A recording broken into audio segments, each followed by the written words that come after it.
चल दोस्तों, आज की इस वीडियो में हम लोग क्लास 10 के फिजिक्स के चौथे चैप्टर जिसका नाम विद्युत धारा है, इसको हम लोग क्या करेंगे, एक ही वीडियो में पूरी तरह से क्लियर कर देंगे। देखो, विद्युत धारा वाले चैप्टर्स में हमें परमाणु, चालक, विद्युत रोधी, आवेश, विद्युत धारा, विद्युत विभव, विभवांतर, एमीटर और वोल्टमीटर में अंतर, प्रतिरोध, ओम के नियम लिखे और सत्यापित करे, प्रतिरोधकता क्या होता है, प्रतिरोधों का श्रेणी क्रम संयोजन, समानांतर क्रम संयोजन, विद्युत शक्ति क्या होती है, विद्युत ऊर्जा क्या होती है, विद्युत बल्ब क्या होती है, इसका सचित्र वर्णन करे, विद्युत फ्यूज क्या होता है, इसका सचित्र वर्णन करे। ये सारे टॉपिक जो है ना विद्युत धारा वाले चैप्टर्स में आपको पढ़ने हैं। तो ध्यान से इस चैप्टर को मैं एक ही वीडियो में क्लियर करने की कोशिश करूंगा और एक वीडियो में क्लियर हो भी जाएगी। चलिए हम लोग स्टार्ट करते हैं। अभी तक 3 चैप्टर जो है ना फिजिक्स का क्लास 10 वाले क्लियर हो चुका है। ये चौथा चैप्टर विद्युत धारा है। इसमें सबसे पहले हम लोग परमाणु के बारे में जानेंगे कि आखिर परमाणु होती क्या है। देखो, परमाणु को हम लोग क्या कहते हैं, एटम कहते हैं।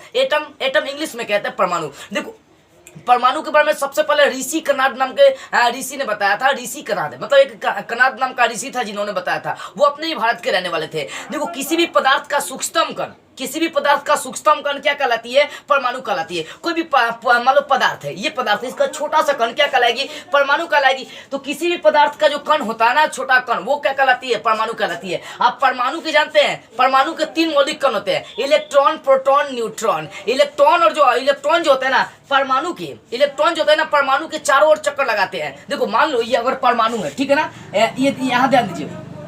अगर आपका ये परमाणु है और ये नाभिक है, किसी भी परमाणु का नाभिक होता है, तो नाभिक में 2 चीजें होती है। नाभिक में दो चीजें, प्रोटॉन और न्यूट्रॉन। लेकिन इसके चारों ओर, नाभिक के चारों ओर चक्कर कौन लगाता है, इलेक्ट्रॉन लगाता है। यानी परमाणु के 3 कण, 3 मौलिक कण, कौन कौन सा, इलेक्ट्रॉन, प्रोटॉन, न्यूट्रॉन। देखो क्या होता है ना, परमाणु में देखो, यहाँ पर परमाणु के जो नाभिक के चारों इलेक्ट्रॉन चक्कर लगाता है। और यहाँ पर नाभिक में, प्रोटॉन में, देखो सबसे पहली बात आप समझो कि परमाणु के 3 मौलिक कण, इलेक्ट्रॉन, प्रोटॉन, न्यूट्रॉन, ठीक है ना। इलेक्ट्रॉन पर जो आवेश होता है, इलेक्ट्रॉन पर आवेश होता है 1.6 गुना 10⁻⁻19 कूलम, लेकिन माइनस होता है। अब प्रोटॉन पर भी यही चार्ज होता है, लेकिन वो प्लस होता है, प्लस 1.6 गुना 10⁻⁻19 कूलम होता है। ये चार्ज होता है किस पर, इलेक्ट्रॉन, प्रोटॉन पर। आवेशहीन न्यूट्रॉन होता है। तो देखो यहाँ पर इलेक्ट्रॉनों की संख्या, परमाणु में इलेक्ट्रॉनों की संख्या और उसके बाद प्रोटॉनों की संख्या आपस में क्या होते हैं, बराबर होते हैं, जिसके कारण से परमाणु उदासीन होते हैं। कई बार एग्जाम में पूछा भी है, परमाणु उदासीन क्यों होता है, तो लिख सकते हैं कि परमाणु के नाभिक के चारों ओर इलेक्ट्रॉनों में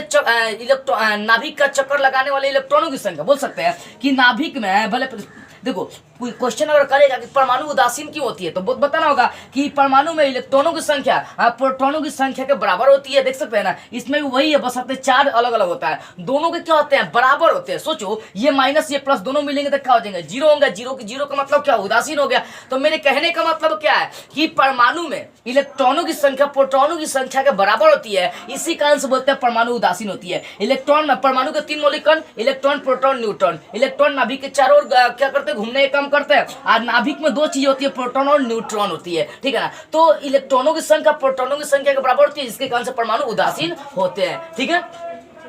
अब देखिए, अब हमें जानना है चालक और विद्युत रोधी क्या होता है। चालक का मतलब जिसमें धाराएं बहती है, जिस पदार्थ में धारा बह सकती है वो चालक। जैसे मान लो हरा पेड़ पौधा लेके चलिए, तो पेड़ पौधा, उसमें तार जोड़ दीजिए बिजली वाला, क्या उसमें धाराएं नहीं बहेंगी, एकदम बहेंगी। तो जिस पदार्थ में धारा बह सकती है वो चालक, और जिसमें नहीं बहती है उसे क्या कहते हैं, कुचालक या विद्युत रोधी कहते हैं, ठीक है ना। तो जैसे आप ले लीजिए, मनुष्य ले लीजिए, पेड़ पौधा ले लीजिए, जीव जंतु ले लीजिए, ये सब सुचालक है। लोहा ले लीजिए, क्या सुचालक है। लेकिन कुर्सी, टेबुल, निर्जीव पदार्थ आप लेकर चलिए, ये सब विद्युत रोधी होते हैं, मतलब सुचालक है, कुचालक होते हैं। तो चालक मतलब जिसमें धाराएं बहती है, अब विद्युत रोधी मतलब जिसमें धाराएं नहीं बहती है। आगे आवेश आपको जानना है। आवेश किसे कहते हैं बाबू, आवेश कोई बड़ी चीज नहीं है। 2 वस्तु को आपस में रगड़ेंगे, जो उत्पन्न होती है उसे हम लोग क्या बोलते हैं, आवेश कहते हैं। देखो, मान लो अपने हाथ को रगड़िए, ये अपने हाथ को रगड़ना शुरू कर दिए। देखो, हाथ गर्म हो गई। अब इस हाथ में 2 तरह की आवेश उत्पन्न हुई है। एक तो धनात्मक होगा, दूसरा क्या होगा, ऋणात्मक होगा। धनात्मक, ऋणात्मक। तो धनात्मक और ऋणात्मक आवेश होते हैं, मतलब आवेश 2 प्रकार के होते हैं। अब पूछेगा आवेश क्या है, तो देखिए 2 वस्तु को रगड़ने पर आवेश उत्पन्न हो जाती है। क्या उत्पन्न होती है, आवेश उत्पन्न होती है। आवेश जब घूमने लगेंगे ना, तो उसी को हम लोग विद्युत धारा कहते हैं। यानी आवेशों के प्रवाह को विद्युत धारा कहते हैं, जिसका एसआई मात्रक एम्पियर होता है। क्या होता है, एम्पियर होता है। देखो, 2 वस्तु को रगड़ने पर आवेश उत्पन्न होती है। क्या उत्पन्न होती है, आवेश उत्पन्न होती है। आवेश 2 प्रकार के, एक प्लस और एक माइनस, धनात्मक, ऋणात्मक। अच्छा, एग्जांपल मैं आपको देता हूं। आप कांच ले लीजिएगा, शीशा, और उस पर एक रेशम लेकर रगड़ना शुरू करिएगा। रेशम एकदम लेकर क्या करिएगा, रगड़ना शुरू करिएगा। आप देखिएगा कि कांच का इलेक्ट्रॉन निकलकर रेशम पर चली जाती है। तो कांच में इलेक्ट्रॉन की कमी हो जाती है, जबकि रेशम पर इलेक्ट्रॉन निकल कर गया है तो उस पर क्या होता है, अधिक होता है, हो जाता है इलेक्ट्रॉन। तो जिसमें इलेक्ट्रॉन कम हो जाता है वो धनात्मक कहलाता है। यहाँ कांच से इलेक्ट्रॉन निकला है, इस कारण से कांच धनात्मक हो गया, लेकिन इलेक्ट्रॉन ज्यादा किस पर हो गया, रेशम पर, क्योंकि रेशम पर चला गया इलेक्ट्रॉन, तो इस कारण से रेशम क्या हो जाएगा, ऋणात्मक हो जाएगा। तो एक चीज यहाँ से निकलती है कि इलेक्ट्रॉनों की अधिकता के कारण ऋणात्मक और इलेक्ट्रॉनों की कमी के कारण धनात्मक, ये दो आते हैं किसका गुण, तो आवेश का गुण होता है। आवेश दो प्रकार के, धनात्मक और ऋणात्मक। तो आवेश धनात्मक कब होंगे, जब इलेक्ट्रॉन की कमी होगी, ठीक है ना, इलेक्ट्रॉन की कमी होगी। आज जहां इलेक्ट्रॉन की अधिकता होगी वो क्या कहलाएंगे, वो कहलाएंगे इलेक्ट्रॉन की अधिकता होगी तो ऋणात्मक कहलाएंगे। जैसे कांच को रेशम पर अगर तो कांच से इलेक्ट्रॉन निकल कर चले जाता है, जिसके कारण से कांच में इलेक्ट्रॉन की कमी हो जाती है, तो कांच क्या होता है, धनात्मक हो जाता है, जबकि रेशम क्या होता है, ऋणात्मक हो जाता है, ठीक है ना। अब देखो आवेश समझ में आ गई, आवेश। अब देखो यहाँ पर हम पढ़ना विद्युत धारा, जिसको हम लोग इलेक्ट्रिक करंट कहते हैं। विद्युत धाराएं क्या होती है भैया, विद्युत धारा कोई बड़ी चीज नहीं होती है, आवेश के प्रवाह को, आवेश बढ़िए, तार क्या होता है, तार में आवेश ना बहता है, तो आवेश के प्रवाह को हम लोग क्या बोलते हैं, विद्युत धारा बोलते हैं, ठीक है ना। या इसका सूत्र देखो, विद्युत धारा को आई से सूचित करते हैं। कई बार पूछता है विद्युत धारा की प्रबलता किसे कहते हैं, अरे विद्युत धारा पूछे चाहे विद्युत धारा की प्रबलता पूछे, प्रबलता का मतलब सामर्थ्य होता है, उसकी शक्ति होती है, तो बोल सकते हैं कि प्रति एकांक समय में जो आवेश का प्रवाह होता है Q बटा T, आई बराबर सूत्र होता है Q बटा T, तो प्रति एकांक समय में जो आवेश का प्रवाह होता है उसे ही हम लोग क्या बोलते हैं, विद्युत धारा, चाहे विद्युत धारा की प्रबलता कहते हैं, ठीक है ना। तो विद्युत धारा पूछे चाहे विद्युत धारा की प्रबलता पूछे, आंख मूंद के एकदम फाड़ के आना है, बोलेंगे आवेश के प्रवाह को विद्युत धारा कहते हैं। जब आवेश एक स्थान से दूसरे स्थान जाती है तो उसके प्रवाह को विद्युत धारा कहते हैं, चाहे आवेश के व्यवस्थित प्रवाह को विद्युत धारा कहते हैं, सिंपली बात है। या बोल सकते हैं प्रति एकांक समय में जो आवेश का प्रवाह होता है उसे हम लोग क्या बोलते हैं, विद्युत धारा कहते हैं। विद्युत धारा कैसे मात्रक याद रखिएगा, एम्पियर, क्या होती है, एम्पियर, यानी एम्पियर को मापने का काम ए मीटर करता है। कौन, ए मीटर। ए मीटर क्या करता है, एम्पियर को मापता है। अब वोल्ट मीटर क्या करता है, विभवांतर को मापता है। तो आगे हमें जानना है ए मीटर वोल्ट मीटर, आपको जानना भी है तो मैं चर्चाएं करूंगा उसका, ठीक है ना। ऐसा नहीं कि मैं उसकी चर्चाएं नहीं करूंगा, बशर्ते आप समझते चलिए। अभी विद्युत धारा मैंने आपको समझा दिया, अब इसके प्रवाह को विद्युत धारा कैसे मात्रक, एम्पियर। ओके, सूत्र होता है आई बराबर Q बटे T। ये आई क्या होता है, विद्युत धारा होता है, विद्युत धारा को आई से सूचित करते हैं। अब आगे में जानना विद्युत विभव क्या होती है। देखो बुआ, विद्युत विभव और विभवांतर दोनों का ऐसे मतलब वोल्ट होता है, क्या होता है, वोल्ट होता है। अब विद्युत विभव क्या होती है, विभवांतर क्या होती है, इस पर फोकस करो। देखो दोनों कोई बड़ी बात नहीं है, दोनों सेम होता है, थोड़ा सा अलग होता है। जो विद्युत विभव होता है ना, वहां से आवेश को अनंत से लाना पड़ता है। मान लो हमारे पास एगो बिंदु है, अब आवेश को कहां से लाएंगे, अनंत से लाएंगे। तो जब आवेश को कहां से ला दिए आप, अनंत से, मान लो इन्फिनिटी अनंत है, ठीक है ना। आवेश को जब अनंत से किसी एक बिंदु पर लाएंगे तो वो कहलाएगा विभव। लेकिन अगर वही मतलब आवेश में क्या करेंगे, आवेश को एक बिंदु से दूसरे, मान लीजिए यहाँ पर दो बिंदु है, ये ए हो गया, ये बी हो गया। जब आवेश को एक बिंदु से दूसरे बिंदु पर लाएंगे तो वहां जो कार्य किया जाएगा उसी को हम लोग बोलते हैं विभवांतर। लेकिन विभव में क्या होता है, आवेश को अनंत से एक बिंदु तक लाना पड़ता है। विभव में आवेश को अनंत से एक बिंदु पर लाइए, आवेश को अनंत से एक बिंदु पर लाइए तो विभव कहलाएगा। लेकिन विभवांतर में एक बिंदु से दूसरे बिंदु तक आवेश को लाने में जो कार्य करना पड़ता है उसे हम लोग बोलते हैं विभवांतर कहते हैं। यानी आप एक बात तो यहाँ पर समझ में आई होगी कि जो विभव होता है एक बिंदु के लिए, अब विभवांतर होता है दो बिंदुओं के लिए। यानी विभव में हमें आवेश को अनंत से एक बिंदु पर लाना पड़ता है। तो बोल सकते हैं कि जब आवेश को अनंत से एक बिंदु पर लाने में जो कार्य किया जाता है उसे हम लोग विभव कहते हैं। यहाँ बोल सकते हैं कि जब आवेश को एक बिंदु से दूसरे बिंदु पर लाया जाता है और वहां जो कार्य होता है उसी को हम लोग विभवांतर कहते हैं। दोनों का ऐसे मतलब सेम होता है, दोनों का सूत्र सेम ही होता है। देखो विभव का भी सूत्र क्या होता है, विभव को भी V से सूचित करते हैं, सूत्र W बटा Q होता है। यहाँ भी सूत्र वही होगा W बटा Q। दोनों का कंडीशन सेम ही होता है, लेकिन होता क्या है कि विभव एक बिंदु के लिए, विभवांतर दो बिंदु के लिए लागू होती है। या विभव देखो दो लगातार विभव का अंतर करिए, यानी विभव का अंतर भी क्या कहलाता है, विभवांतर कहलाता है। यदि मान लो कि आप विभव निकालें तो दो बिंदुओं के बीच विभव निकाल कर उनका अंतर कर देंगे तो विभवांतर निकल जाती है, सीधी सी बात है। तो अब अगर आपसे पूछे विद्युत विभव किसे कहते हैं, सिंपली समझ लीजिए, आवेश को अनंत से लाना एक बिंदु पर। तो बोल सकते हैं कि जब आवेश को अनंत से किसी एक बिंदु पर लाया जाता है तो वहां जो कार्य किया जाता है उसे ही हम लोग क्या बोलते हैं, विभव कहते हैं। विभव को V से सूचित करते हैं, V बराबर W बटा Q सूत्र हो जाएगा। अगर विभवांतर पूछेगा तो बोलिएगा कि आवेश को जब एक बिंदु से दूसरे बिंदु तक लाया जाता है तो वहां पर जो कार्य किया जाता है उसे ही हम लोग क्या बोलते हैं, विभवांतर कहते हैं। विभवांतर को भी V से सूचित करते हैं, इसको लिख सकते हैं V बराबर W बटा Q बोल सकते हैं। अब देखो विभवांतर और वोल्ट, विभवांतर और विभव दोनों का ऐसे मतलब वोल्ट होता है। क्या होता है? वोल्ट होता है भैया। क्या होता है? वोल्ट होता है। यानी विभवांतर का पूछे चाहे विभव का पूछे, विभवांतर का पूछे या विभव का पूछे,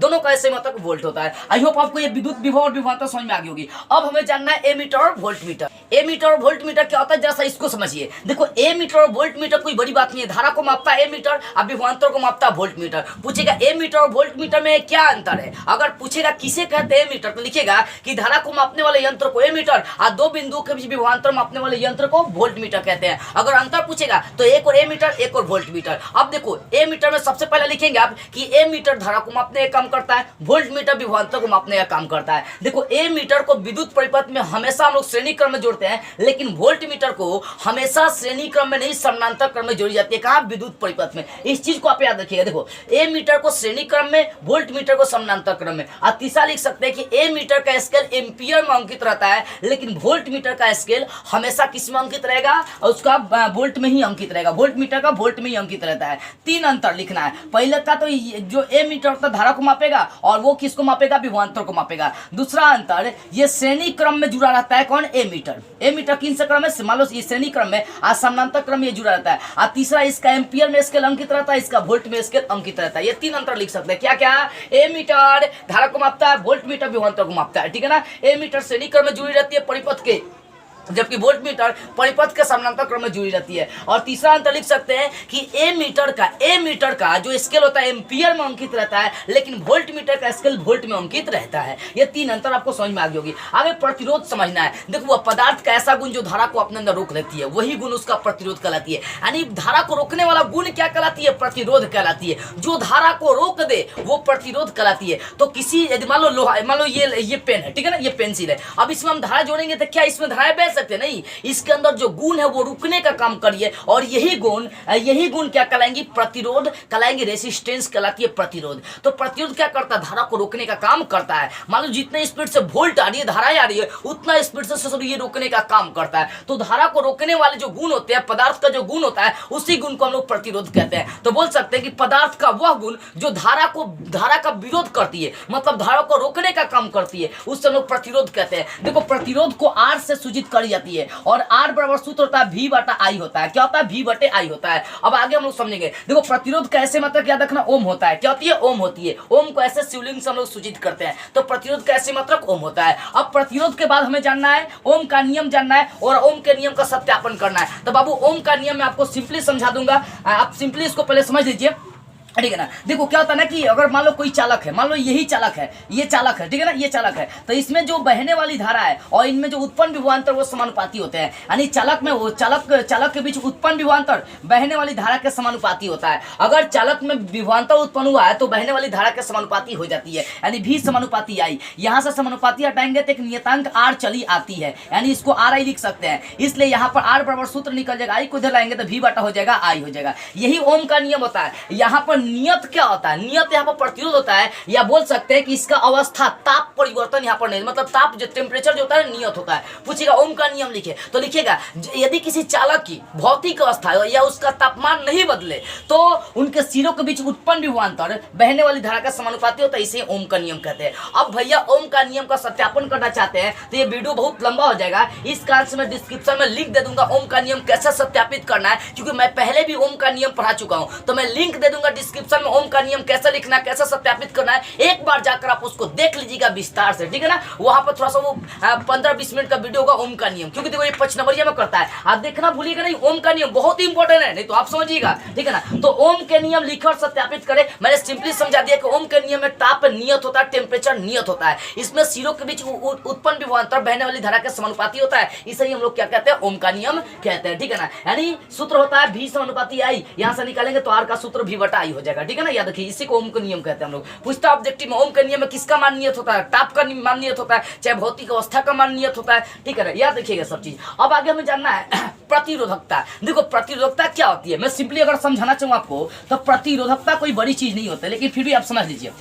देखो क्या होता है ना, किसी भी तार का प्रतिरोध और उसका क्षेत्रफल, मान लो ये तार है, इसका प्रतिरोधकता हम निकालना चाहते हैं, तो तार का प्रतिरोध क्या होता है, उसकी लंबाई का समानुपाती होता है। तार का प्रतिरोध किसके लंबाई के समानुपाती होती है, और वही प्रतिरोध क्षेत्रफल के व्युत्क्रमानुपाती होती है, यानी 1/a क्षेत्रफल के व्युत्क्रमानुपाती। अब इन दोनों को मिलाएंगे तो R समानुपाती L/A हो जाएगा। यहाँ से आप अगर आप देखें समानुपाती हटाएंगे तो एक नियतांक आएगा जिसको हम रो कहते हैं, और ये L/A जो का तो रहेगा। अगर यहाँ से आप निकालेंगे रो का सूत्र तो ये A इधर चलाएगा, यानी RA/L कह सकते हैं, RA/L कह सकते हैं। यहाँ पर जो है रो आ गया नियतांक ना, है रो, इसको रो पढ़ेंगे, रमे कर्म तो रो है जो है ना, इसको क्या पढ़ना है, रो पढ़ना है। तो इस रो को हम लोग प्रतिरोधकता कहते हैं। क्या कहते हैं, प्रतिरोधकता। अगर प्रतिरोधकता पूछेगा तो आपको इतना लिखना पड़ेगा, किसी तार की प्रतिरोधकता उसके लंबाई के समानुपाती होती है और उसके क्षेत्रफल के व्युत्क्रमानुपाती होते हैं। आपको इन दोनों को मिलाना होगा, समानुपाती हटाएंगे, एक नियतांक आएगा जिसको रो कहते हैं, इस रो का मान निकालेंगे, यही रो क्या कहलाता है, प्रतिरोधकता कहलाता है। देखो प्रतिरोधकता का ऐसा ही मात्रक ओम मीटर होता है, आप करके देखिएगा इसको। प्रतिरोधकता का ऐसे मात्रक क्या होता है, ओम मीटर। सिर्फ प्रतिरोध का ऐसे मात्रक ओम होता है, लेकिन प्रतिरोधकता का ऐसे ही मात्रक क्या होता है भैया, प्रतिरोधकता का ऐसे मात्रक ओम मीटर होता है। तो किसी भी चालक या किसी भी तार का प्रतिरोधकता कैसे निकालेंगे, तो लिखेंगे तार का प्रतिरोध उसकी लंबाई के समानुपाती और उसके क्षेत्रफल के व्युत्क्रमानुपाती होती है। दोनों को ऐसे लिखिए, दोनों को मिला देंगे, मिलाने के बाद यहाँ जो नियतांक आएगा, क्योंकि देखो जब समानुपाती हटाते हैं ना तो वहाँ पे एक नियतांक आती है, वही नियतांक रो कहेंगे और वही प्रतिरोधकता कही जाती है। तो प्रतिरोधकता का ऐसे मात्रक हो जाएगा ओम मीटर, क्या आएगा, ओम मीटर, ठीक है ना। तो प्रतिरोधकता आपको समझ में आ गई। अब आपको पढ़ना प्रतिरोधों का श्रेणी क्रम, ये प्रतिरोधों का संयोजन पढ़ना है। देखो प्रतिरोधों का संयोजन दो टाइप से होता है, एक होता है श्रेणी क्रम और दूसरा होता है समानांतर क्रम। अब जैसे हम लोग समझ लेते हैं कि प्रतिरोधों का श्रेणी क्रम संयोजन क्या होता है, प्रतिरोधों का समानांतर क्रम संयोजन क्या होता है। देखो बुआ, हालांकि प्रतिरोधों के संयोजन पर मैं पहले भी वीडियो बना चुका हूं कि प्रतिरोधों का संयोजन श्रेणी क्रम कैसे करते हैं, समानांतर क्रम कैसे करते हैं। तो इसका भी लिंक मैं डिस्क्रिप्शन में दे दूंगा, आप जाकर देख लीजिएगा कि प्रतिरोधों का श्रेणी क्रम संयोजन कैसे होता है, समानांतर क्रम संयोजन कैसे निकलती है, ठीक है ना, सूत्र कैसे इसका प्राप्त करते हैं। तो ओम का नियम जाकर देख लीजिएगा, डिस्क्रिप्शन में लिंक आपको मिल जाएगा। फिर प्रतिरोधों का श्रेणी क्रम और समानांतर क्रम संयोजन में कर दिया हूं, उसका भी लिंक डिस्क्रिप्शन में दे दूंगा, जाकर आप देख लीजिएगा, ठीक है ना। ये दो आप जाकर देखिएगा। अब फिर आगे विद्युत शक्ति क्या होता है। देखो मैं अपने बच्चे को पढ़ाई एक चीज याद कराता हूं, इंग्लिश में याद कराता हूं कि what is power. Power means क्या होता है, शक्ति। बच्चे सिंपली जवाब देते हैं the rate of doing work is called power, यानी कार्य करने की दर, काम करने की जो दर होती है ना, वही शक्ति कहलाती है। क्या कहलाती है, शक्ति कहलाती है। लेकिन कार्य करने की जो क्षमता होती है वो ऊर्जा कहलाती है। क्या कहलाती है भैया, ऊर्जा कहलाती है। तो कार्य करने की दर शक्ति, कार्य करने की क्षमता ऊर्जा कहलाती है, याद रखिएगा। तो पूछा कि विद्युत शक्ति किसे कहते हैं, सिंपली आपको जवाब देना है विद्युत शक्ति। देखो विद्युत शक्ति को हम लोग P से सूचित करते हैं, किसे, P से सूचित करते हैं। तो कार्य करने की दर W/T आप बोल सकते हैं, यानी विद्युत ऊर्जा बटा समय भी आप लिख सकते हैं, कोई दिक्कत नहीं है। यानी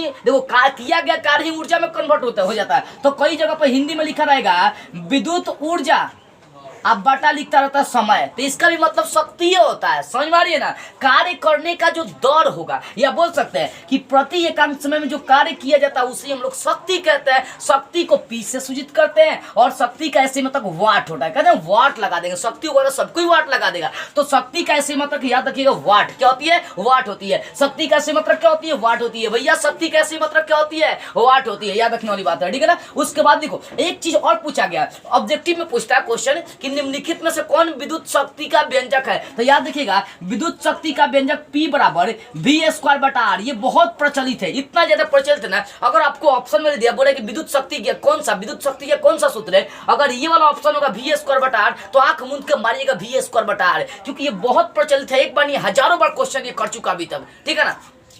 अगर क्वेश्चन आपसे कर दे कि विद्युत शक्ति का व्यंजक क्या होता है, तो V²/R आपको लेकर चलनी होती है, ठीक है ना। इसको आप बढ़िया से याद कर लीजिएगा। अब आते हैं विद्युत ऊर्जा। अभी तो मैंने विद्युत शक्ति बता दिया, कार्य करने की दर को विद्युत शक्ति कहते हैं। और कार्य करने की जो क्षमता होती है उसे हम लोग क्या बोलते हैं, विद्युत ऊर्जा बोलते हैं। क्या बोलते हैं, कार्य करने की जो क्षमता होती है उसे विद्युत ऊर्जा हम लोग कहते हैं। यानी शक्ति गुना समय कर देंगे तो विद्युत ऊर्जा वो कहलाती है। अब देखो बुआ, विद्युत ऊर्जा का जो यहाँ विद्युत ऊर्जा इसको U बोलेंगे।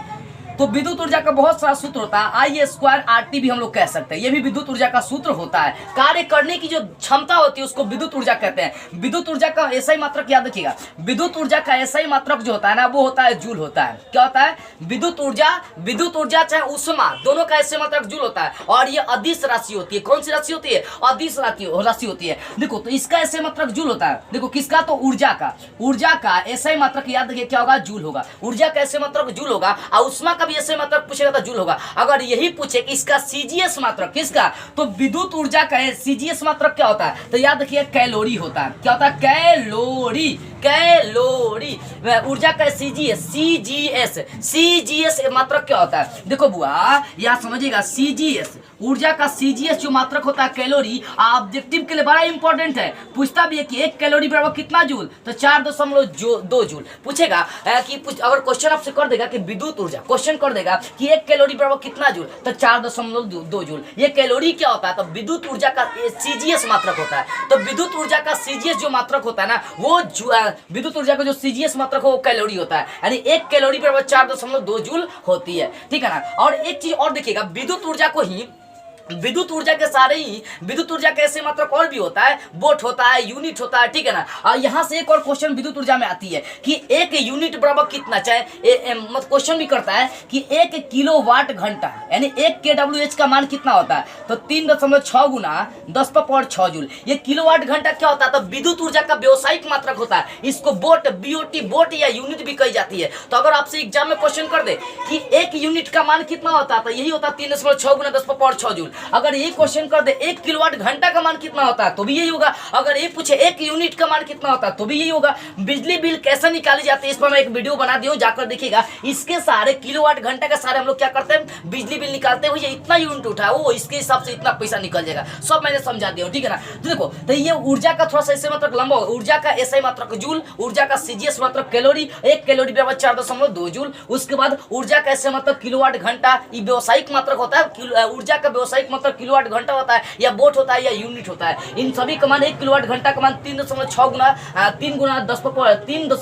10⁻6 जूल होता है। तो ये विद्युत ऊर्जा की बातें मैंने आपको समझा दी है। अब विद्युत बल्ब, देखो विद्युत बल्ब के बारे में मैं पहले भी विस्तार से पढ़ा दिया हूँ, इसका भी लिंक मैं डिस्क्रिप्शन में दे दूंगा, जाकर आप देख लीजिएगा विद्युत बल्ब का सचित्र वर्णन कैसे करना। हालांकि आप बल्ब देखते भी होंगे, इसमें 5 नंबरिया क्वेश्चन करता है चित्र बनाने के लिए। तो विद्युत बल्ब का सचित्र वर्णन कैसे करना है, इसका भी मैं क्या करूंगा, डिस्क्रिप्शन में लिंक दे दूंगा, जाकर आप देख लीजिएगा। और रही बात विद्युत फ्यूज की, तो फ्यूज कोई बड़ी बात नहीं होती है। देखो मशीन मत क्या ना, कभी काल धाराएं इतना अधिक बह जाती है परिपथ में कि भाई हम लोग का परिपथ जो इतना भंग हो जाती है, तो उसी को भंग होने से बचाने के लिए, यानी परिपथ को बर्बाद होने से बचाने के लिए जिस तार का या जिस प्लास्टिक वाले चाहे चीनी मिट्टी वाले तार का यूज करते हैं, वही क्या कहलाता है, वही उपकरण कहलाता है विद्युत फ्यूज। लिख सकते हैं विद्युत फ्यूज एक ऐसी मशीन है जो हमारे परिपथ को बर्बाद होने से बचाने का काम करती है। अच्छा सोचिए, कभी कल देखिए इतना ना धारा अधिक चली जाती है कि सर क्या होगा, होता क्या है कि बल्ब उड़ जाएगा, रेफ्रिजरेटर खराब हो जाएगा, बहुत सा सामान हम लोग का खराब हो जाता है, चार्जर खराब हो जाएगा, मोबाइल खराब हो जाएगा।